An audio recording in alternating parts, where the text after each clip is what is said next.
रायगड सम्राट अल्पावधीत लोकप्रिय ठरलेले रायगड सम्राट रयतेच्या सेवेसाठी सदैव पुढे। रायगड सम्राट राजकीय, सामाजिक, शैक्षणिक, शेतीविषयक अचूक बातम्यांसाठी रायगड सम्राट न्यूजला सबस्क्राइब करा।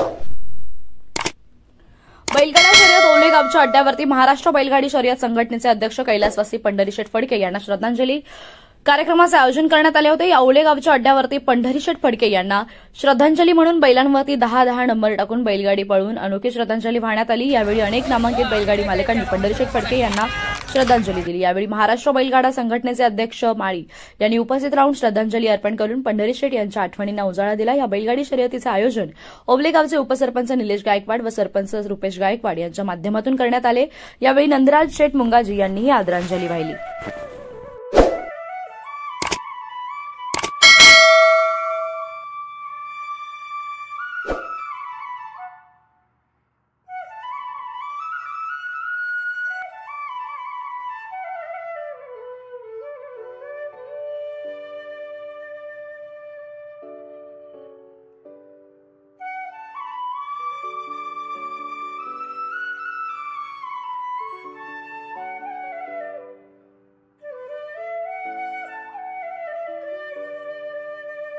पनवेलच्या अड्ड्यांचा विषय पंढरीशेठ काढायचो ते शेठ मला नेहमी सांगायचे, शेठ ओवला गाव हा आमच्याकडच्या वाघांचा गाव आहे, सगळ्या गावाची पुरी भांडण झालं सगळे एकत्र होतात। मला शेठ चांगली गोष्ट आहे।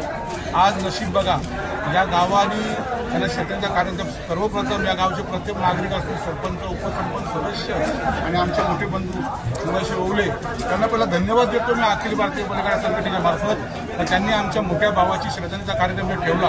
हा वास्तविक आज चांगला सांस्कृतिक कार्यक्रम होता गौतम पाटलांचा, त्या लोकांनी मोठेपणा करून ते कॅन्सल केलं, त्याबद्दल त्यांचे मी धन्यवाद देतो।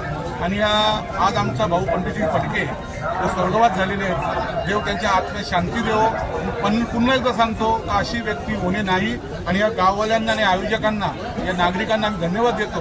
आज त्यांचं भाग्य आणि आमचं भाग्य इथे आम्हाला त्या श्रद्धांजलीच्या कार्यक्रमाला आपण बोलवलं।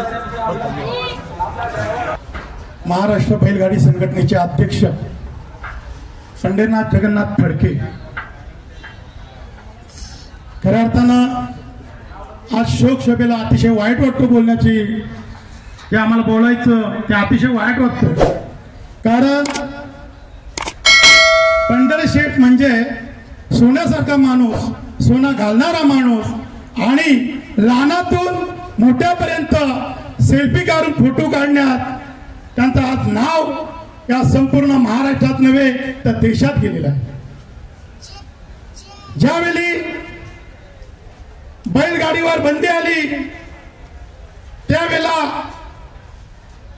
पंढरीशेठने एवढा अतिशय केला, आमच्या संघटनेचे लोक असतील दिल्लीपर्यंत जायला लागला तरी विमानाची तिकीटं काढून आम्हाला 10 लोकांना घेऊन दिल्लीपर्यंतही नेला, आणि कुठेतरी आपल्या या शर्यती चालू व्हायला पाहिजे यासाठी सतत ते प्रयत्न करीत होते।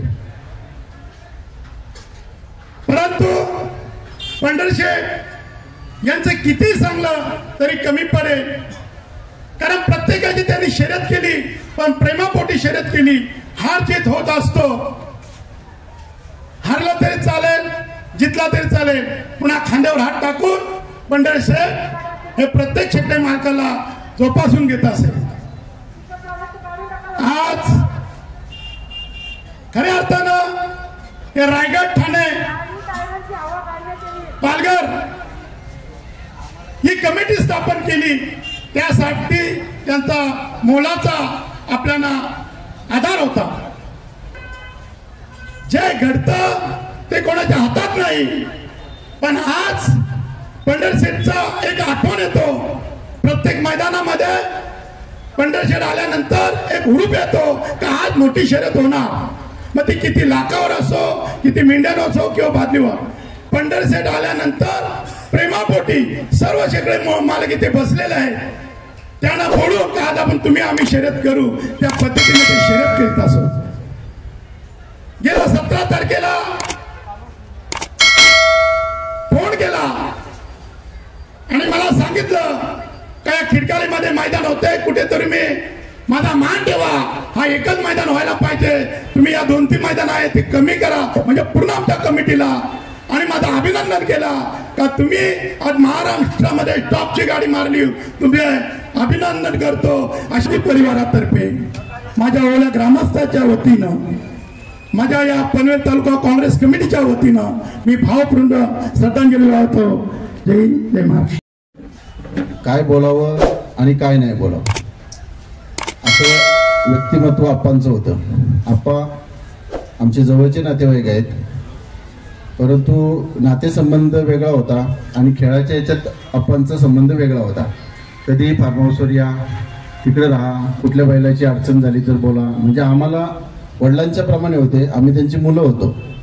पण कधी पायाला हात लावायला गेलो, नाही तुम्ही असं करू नका, म्हणजे असा स्वभावाचा माणूस होता. महाराष्ट्राचा बैलगाडी अध्यक्ष ज्येष्ठ नेते पंडितराव जगन्नाथ फडके आपल्यातून निघून गेले. चिंचोलीचा अड्डा चालू होता. मी त्या माईवर होतो, तिथे फुलारे होतं माझोटीला. एकेकी सकाळी ते ऑफिसला गेले होते आणि 4 पुढच्या दिवशी मी त्यांना भेटून गेलो. तर मला त्यात आपला वावल्याचा अड्डा कधी येतो? 25 तारखेला आहे. आपण बैल उतरू खाली. आपलाच अड्डा आहे, नंदराज म्हणजे आपलाच अड्डा आहे आणि नंदराज हाऊस असतोय. मी अड्ड्यात गेलो का? त्या कारणाने ज्याही आपल्या महाराष्ट्रामध्ये शर्यती बंदी होत्या, आमदारांना खासदारांना सर्वांना भेटून मी पण काही दिवस त्यांच्या पाठी होतोच आणि शर्यती चालू केल्या. 80-90 असे आपल्या परिसरातले ते अध्यक्ष होते आणि सर्व गायगरी पण सारखेच होते. कुठं मैदान धरला तर पहिले म्हणायचं मैदान होईल का? तुला होईल. मग आपलं 40,000 रुपये घ्या त्या मैदानावाल्यानं, गाववाल्यानं. सावल्याचा अड्डा धरला, नंदरा सेटने 60,000 रुपये दिले. आपले नवी मुंबईचं त्याही 70,000 दिले. पंडित शेटने 1.5 लाख रुपये दिले. अड्डे बोलतात आम्ही 5 अड्डे करू. भगवान शेठ तो वागले ते एक पाटील ते होते. 2च अड्ड्यांना त्या ठिकाणी झाले, तर अड्डा बंद झाला. पण ते आपल्याला तिथं काय गरीबाला आपल्याला साथ द्यायचं ते. आणि त्यात या ठिकाणी असतं वगळ्याच्या अड्ड्यात, त्या अड्ड्याला म्हणतात ना पंडित शेठ ज्या अड्ड्यात असतो त्या अड्ड्यामध्ये हाऊसच असते. आता हाऊसच होती. आज मी बघतोय, मी आता इकडे कार्यक्रम चालू होता तरी भरपूर सांगते, गाड्या लावायला जागा नाही. ओवल्याच्या अड्ड्यात आज गाड्या लावायला जागा नाही, इतक्या गाड्या आल्यात. आणि आज ह्या ठिकाणी पंढरी फडके आपल्यातून निघून गेलेले. माझ्या खालापूर तालुक्याला माझ्या सर्व परिवारातर्फे त्यांना मी भावपूर्ण श्रद्धांजली वाहतो. इथंच थांबतो. जय बादल यांनी धुमाका घातला मैदानात. अनेक शर्यती झाल्या त्यांच्या, पण सोनार पडवल्यांच्या आणि विगरवल्यांच्या, परंतु ते कधी राग रोष नसताना जयेश शेठ त्यांचा पैऱ्या झाल्यानंतर त्यांची दोघांची गाडी एकमताने पळाली. आणि शेठचा स्वभाव असा होता, ते मजाक मध्ये नेहमी बोलायचे, आता आपला पैरा झाला, पहिली शर्यत झाली, आता आपण आपली शर्यत करूया. तुमच्या बैलाला तुम्ही बैल टाका, माझ्या बैलाला मी बैल टाकायचो. आणि असं आमचं दोघांचं उसटण्या शर्यतीमध्ये एक मैदानात झालेलं.